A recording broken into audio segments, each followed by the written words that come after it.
Hello there. How are you doing? I'm sure you're doing very well and the Lord is keeping you quite fine. Any second, any minute, it's a miracle for which we must be grateful. And thank God. I want to talk about the word salvation. I want to ask a question. Have you heard about the four spiritual laws? Just like the laws that govern the way the world is controlled, there are also laws that govern us. I'm going to share with you about the four spiritual laws. I want you to be very attentive and listen to them.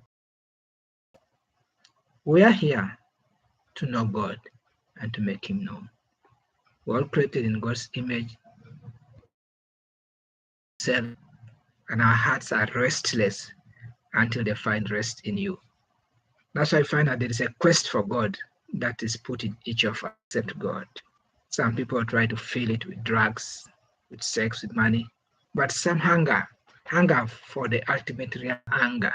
That's why one time when Paul went to, I think, Ephesus, he found a temple and even know.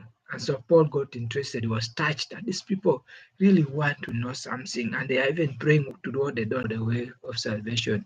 He introduced them to Jesus Christ, and by the time he left, they had understood and they had become Christians.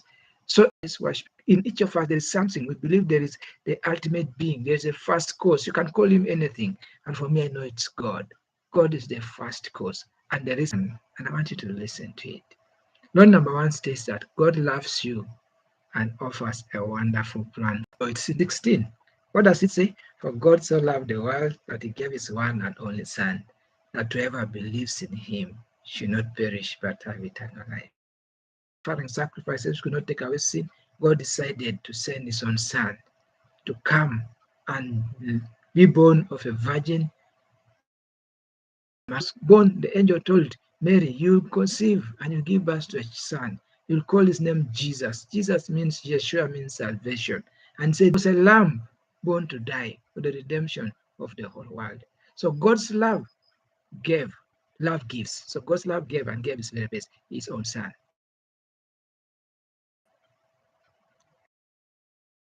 So John 3:16, for God so loved the world. So law number one, God loves you and offers a wonderful plan for your life. Doesn't matter where you've grown. Doesn't matter where you come from.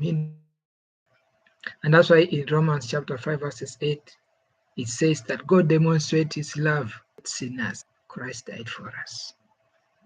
So you could be thinking you're beyond repair. Me, I am an addict. Me, I have killed people. Me, I have done this. God loves you and offers a wonderful plan for your life. You can come to God just as you are and turn your life around and transform you and use you for his glory. So that's law number one. So at the back of your mind, you could have hated yourself. You could have your life. He wants to turn your life around. He wants to give your life new direction. Once you choose the right path, then you'll begin to live a life that takes you to your destiny. Law number two, man is sinful. And if you read Romans chapter 3, verse 23, Romans 3:23 says, for we are all sinful and fallen short of the glory of God. So you cannot excuse yourself because all of us are fallen. So all of us can be harvested. So that's why I say every sinner is a potential saint. Came back to his senses and said, I will arise and go back to my father. Sin separates us from God, and that's why God sent his son to die.